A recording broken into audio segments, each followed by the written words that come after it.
Olá, qual a relação entre espiritismo e ecologia? Marcial Massaneiro, em seu ensaio sobre as 7 tarefas ecológicas das religiões, afirma que as manifestações do sagrado na realidade cotidiana sempre revelam um forte nexo entre divindade, humanidade e natureza. O Religare de hoje conversa com André Trigueiro. Ele é jornalista, escritor, professor na PUC-Rio. Ele nos fala sobre o tema na perspectiva do Espiritismo, tendo lançado recentemente o livro sobre esse tema, Espiritismo e Ecologia. Tudo bem, André? Tudo ótimo, obrigado pelo convite, é bom estar aqui com vocês. Nós que agradecemos. Você pode também participar do Religare. Basta acessar em nosso blog, que está na página do Programa de Pós-Graduação em Ciências da Religião da PUC Minas. O nosso endereço é www.pucminas.br/ppgcr. Você pode participar também pelo canal de voz 31, que é o código de Belo Horizonte, 32090122. Participando pelo canal de voz, você concorre ao livro do André Trigueiro sobre Espiritismo e Ecologia. André, a sua presença no meio do jornalismo é muito evidenciada pela sua preocupação com o tema da sustentabilidade. Mas quem acompanha também a sua, digamos, sua vinculação religiosa sabe que você o faz muito vinculado à questão da tradição espírita. Como é que você chegou a cada tema, né? É do espiritismo para a ecologia ou é da ecologia até o espiritismo?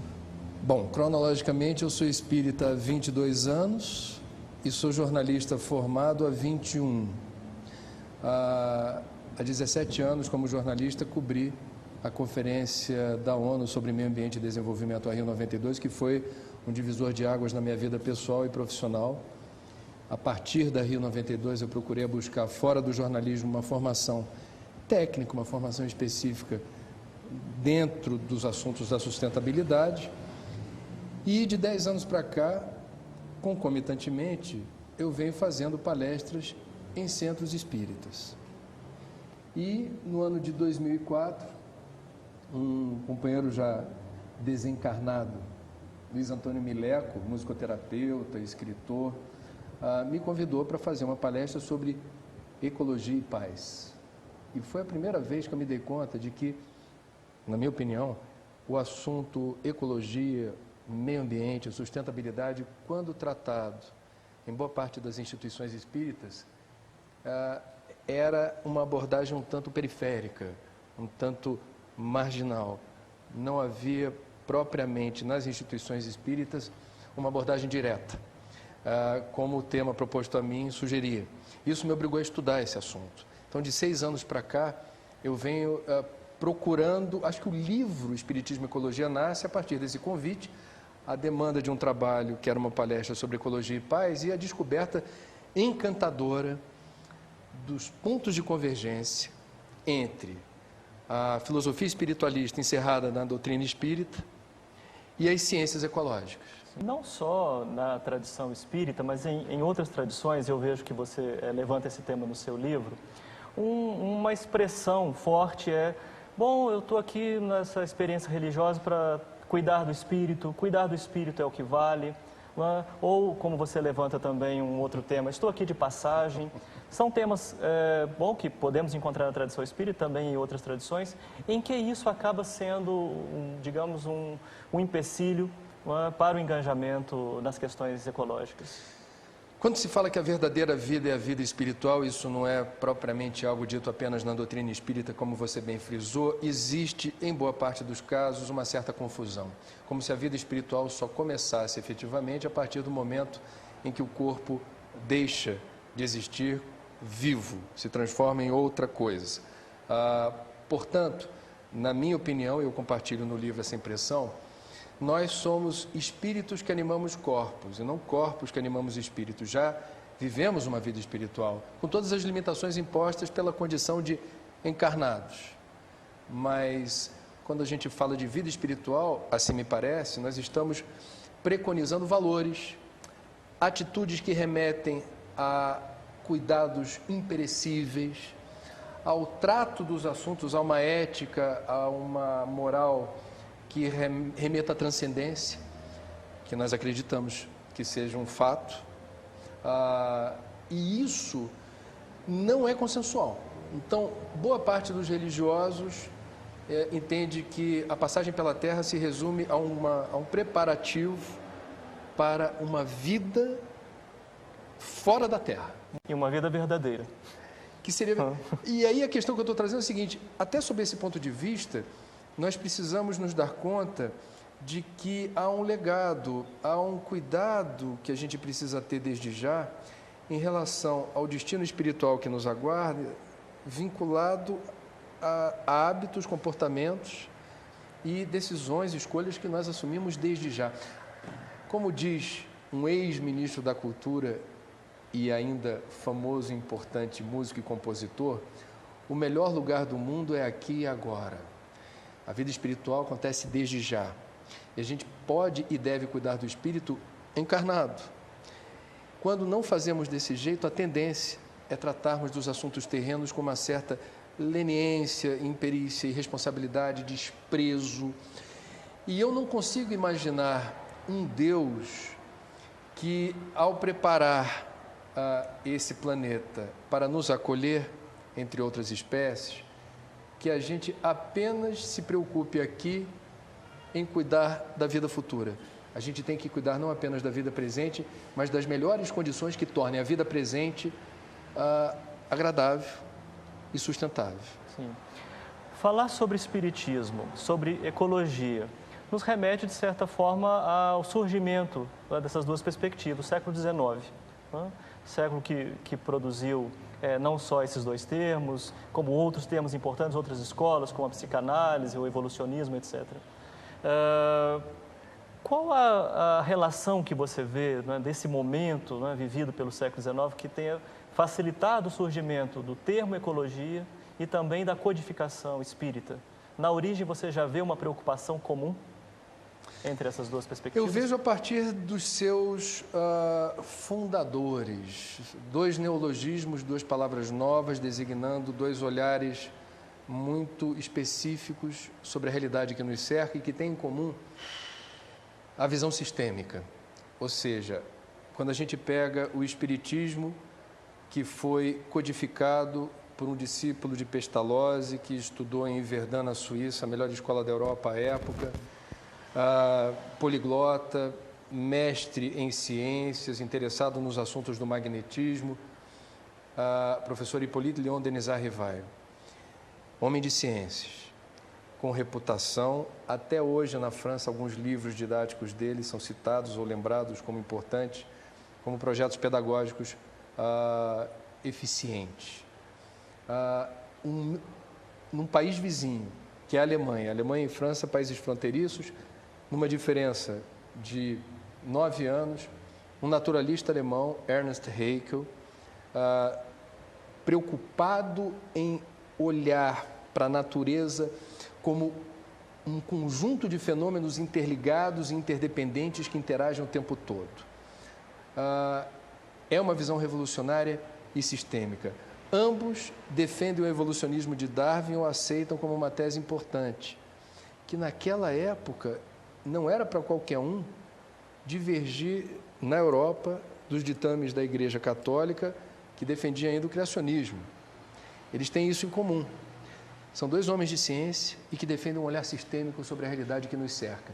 150 anos depois, o que a gente percebe hoje é que tanto o espiritismo quanto a ecologia são ferramentas importantes para a gente entender múltiplas crises.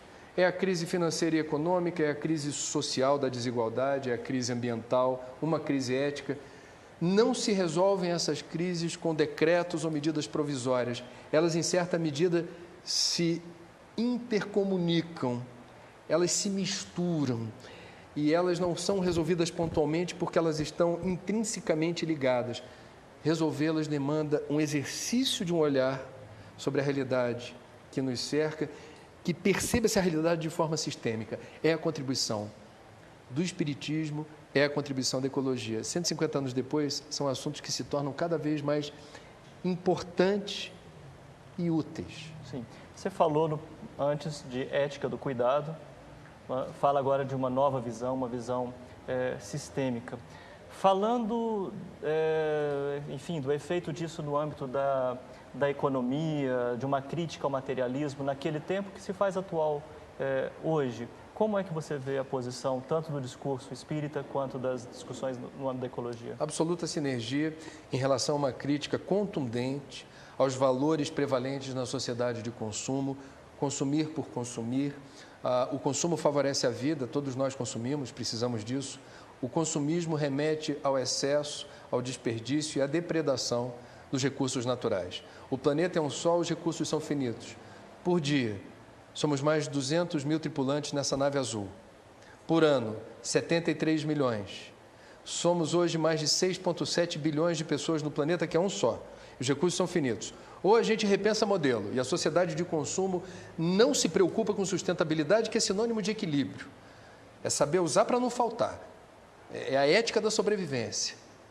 Ou a gente enfrenta de forma muito contundente a dura realidade de que, se não mudarmos, vamos sucumbir enquanto espécie, e espiritismo e ecologia têm fundamentos importantes para lastrear uma retórica e uma nova atitude que desmontem os valores da sociedade de consumo. Ou a gente vai nesse caminho, ou, com toda a franqueza, eu não vejo esperança para a humanidade. É a questão de discutir ou de manter sempre atual a lei da conservação de que falava Kardec? Lei de conservação é uma das leis morais do Livro dos Espíritos e tem a lei de destruição, né? Então, você apontou bem, nesse capítulo da lei de conservação há já uma abordagem importante sobre o que seria o conceito de necessário, o que seria o conceito de supérfluo e a importância da gente valorizar os recursos da terra sem nos iludirmos com a tentação, e isso é comum a todas as religiões, da matéria. Agora é interessante a gente ver como, em certa medida, tanto o espiritismo quanto a ecologia reconhecem o valor da conservação, mas também o direito da humanidade fazer uso dos recursos da terra.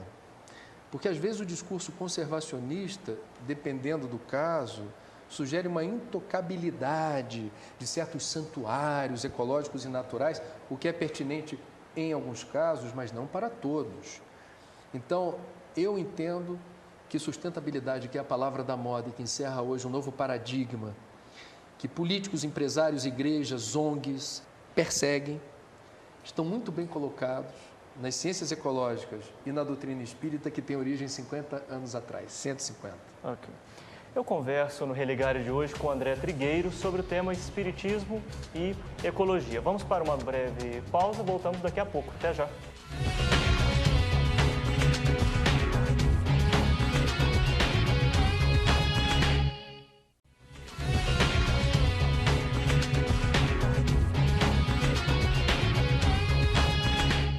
Espiritismo e Ecologia é o tema do Religário de hoje. Eu converso com André Trigueiro, autor do livro com esse tema.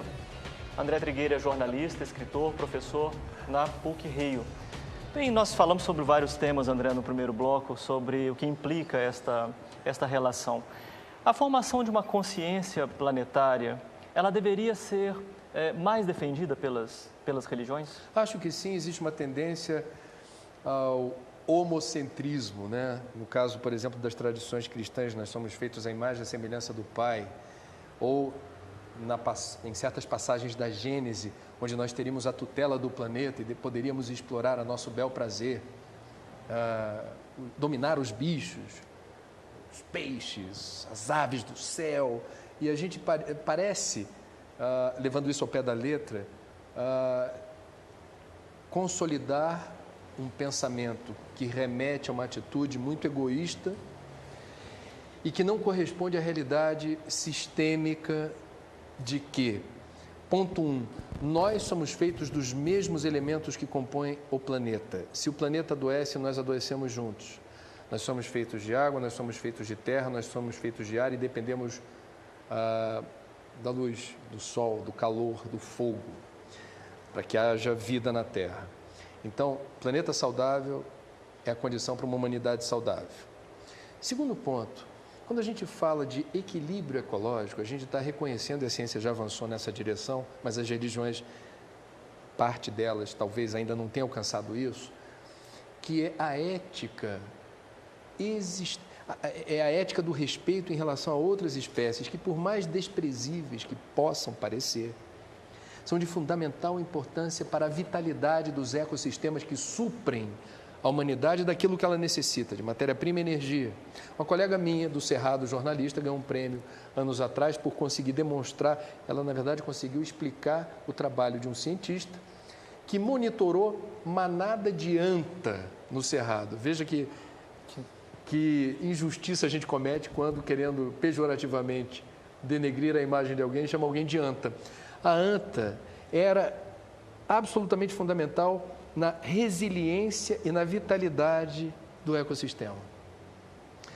Bagres, batráquios, certas aves, até certos insetos, cumprem funções estratégicas nesse status quo, nessa capacidade do sistema se resolver tal qual nós o entendemos enquanto ambiente saudável. Eu acho que a gente precisa parar e pensar exatamente nisso. No caso, por exemplo, do consumo de carne, de qualquer carne bovina, suínos, frangos, peixes.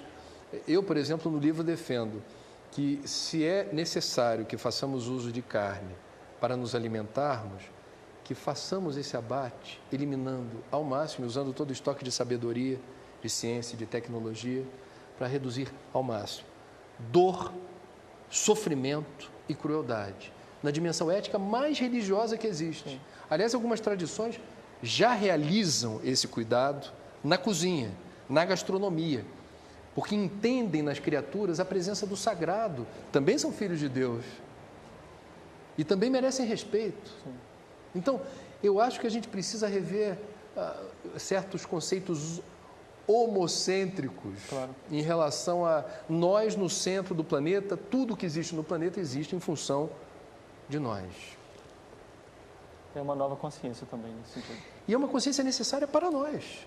Repetindo, se não tivermos a ética do cuidado, que é uma expressão muito feliz do teólogo Leonardo Boff, ética do cuidado, cuidado conosco, cuidado para com o nosso semelhante nas relações interpessoais e o cuidado com o meio que nos cerca. Sem um meio ambiente saudável, não há perspectiva de vida humana saudável. Então, é inteligente ser sustentável. E nos dias de hoje, eu diria, não é um capricho, não é uma opção. Não temos mais o direito de errar. É uma singularidade do nosso tempo. Quer dizer, nós estamos dobrando uma esquina, é um impasse civilizatório. Ou a gente aprende a fazer do jeito certo, ou acontecerá aquilo que foi muito bem descrito no livro de um autor americano, doutor em geografia, Jared Diamond, no livro Colapso, ele que é vencedor do Pulitzer, que é um prêmio de literatura importantíssimo nos Estados Unidos, em que ele demonstra que várias civilizações do passado desapareceram no mapa a partir do momento em que elas deixaram de ser sustentáveis. Elas exauriram os recursos naturais no ambiente em que elas se encontravam, essas civilizações, houve um desequilíbrio e foram dizimadas. Sim. Não tinha água, não tinha terra fértil, não tinha condições de se manter. Retomando um aspecto do primeiro bloco da nossa conversa aqui, um tema muito caro à tradição espírita é o tema da reencarnação. Sim. É possível também fazer uma associação nesse... Sim, vamos pegar uma pessoa que seja reencarnacionista e seja egoísta. Ela diga assim: não me interesso em separar o lixo, em economizar água, em economizar energia, adoro consumir e vou tocando a vida assim. Muito bem. Do ponto de vista reencarnacionista, existe, portanto, está colocada a perspectiva do retorno. Do retorno no mesmo planeta. Então, no caso do espiritismo, da doutrina espírita, o que aparece como perspectiva é de que o planeta, nesse momento, estaria passando por uma transição de um mundo categorizado como de provas e expiações, onde ainda há muita dor e muito sofrimento. No jornalismo, a gente, todo dia, existe uma revoada de assuntos e de notícias que vão nessa direção, e a transição para um mundo de regeneração, onde não estaríamos ainda imunes a experiências dolorosas, mas num estoque de dificuldades muito menor, dado o avanço moral. A jornada evolutiva que segue seu passo. Portanto, a dor e o sofrimento não teriam mais a função depuradora ou de instigar a gente a fazer escolhas corretas. Isso implica numa mudança de vibração do planeta. Na crença dos espíritas, só reencarnarão na Terra aqueles que tiverem vibração compatível. Significa dizer que, se não fizermos isso por convicção e por razões humanitárias, um espírito altruísta, que seja por egoísmo, faça por você, leve em conta o seu interesse, em sendo reencarnacionista, de retornar em condições melhores, porque a gente colhe o que semeia. Lei de causa e efeito, que é uma das diretrizes da doutrina espírita, que é uma lei da física. Então, que se faça a escolha pensando em você, dizendo, não, eu vou fazer isso por conveniência. Eu acho que é uma questão, do ponto de vista da doutrina, muito clara. Sim. De uma forma ou de outra, a hora de agir é já. Sim. No interno da sua tradição, o que é que já foi feito, em que já se avançou e o que ainda constitui um grande desafio? Em relação aos assuntos da sustentabilidade, dessa nova ética, essa nova consciência? Evidentemente, a humanidade avança. Os passos são dados de forma muito vagarosa, a evolução não dá saltos. Entretanto, o que me parece, eu vou emitir uma opinião muito pessoal aqui, que a grande dificuldade do momento é a seguinte: mesmo reconhecendo que a humanidade não dá saltos e a história se desenrola etapa por etapa de uma forma muito vagarosa, a gente precisa acelerar o passo. São indicadores científicos que emergem de comunidades acadêmicas, de relatórios de organismos multilaterais, como o Programa das Nações Unidas para o Meio Ambiente, Programa das Nações Unidas para o Desenvolvimento, ONGs do porte de uma World Watch Institute com sede em Washington, abaixo-assinados de pessoas laureadas com o Nobel. Todos esses documentos remetem na mesma direção. Ou mudamos, ou colapsamos. Isso é muito impressionante. Sim. Porque são diferentes metodologias, diferentes leituras que convergem na mesma direção. Nesse sentido, precisamos realizar um esforço monumental. O que a gente está falando, a ideia do livro é um pouco nesse sentido. O Brasil é o país do mundo que concentra o maior número de espíritas. O IBGE estima que existam 3% da população que professam a religião ou a doutrina espírita, se dizem espíritas, 30% da população brasileira são simpatizantes, e temos, você sabe como é que é Brasil, os curiosos, né? Enfim, de outras tradições que de vez em quando aparecem no centro para ouvir, tomar um passe, beber uma água fluidificada, ou ler uma obra de Allan Kardec ou de algum autor encarnado ou desencarnado. O movimento espírita acontece no país que é campeão mundial de recursos naturais, de água doce, superficial na bacia do Rio Amazonas, águas subterrâneas no aquífero Guarani, terras férteis. Campeão mundial de biodiversidade, temos 5 biomas endêmicos, com espécies endêmicas: Amazônia, Cerrado, Caatinga, Mata Atlântica, Pampa, ainda tem o Pantanal. Nós precisamos agir. O Brasil é um país singular nesse momento histórico. E espíritas, católicos, protestantes, judeus, umbandistas, candomblecistas, quem professa uma religião precisa se dar conta, e é uma outra opinião que eu vou emitir aqui no teu programa, não é possível a gente se dizer religioso e não ser sustentável. Eu não consigo imaginar uma pessoa que professe uma fé e de alguma maneira não entenda como valor espiritual a sustentabilidade. Porque é sinônimo de equilíbrio, é sinônimo de sobrevivência. Quem defende a vida, e os religiosos, assim entendo eu, defendem a vida, precisam entender como a dimensão da sustentabilidade está colocada no dia a dia, nas rotinas do nosso cotidiano. André, muito obrigado pela sua participação conosco, pelas suas exposições, sua posição, e eu desejo muito sucesso ao seu livro. Muito obrigado. E ao seu trabalho. Obrigado a todos. No Religare de hoje, eu conversei com André Trigueiro sobre o tema Espiritismo e Ecologia. Você pode também participar do Religare deixando a sua mensagem ou a sua pergunta. Basta acessar o endereço www.pucminas.br/ppgcr. Se você participar pelo canal de voz, concorrerá ao livro de André Trigueiro, Espiritismo e Ecologia. O nosso número é 31, código aqui de Belo Horizonte, 3209-0122. O Religare fica por aqui, um abraço muito cordial e até a próxima semana.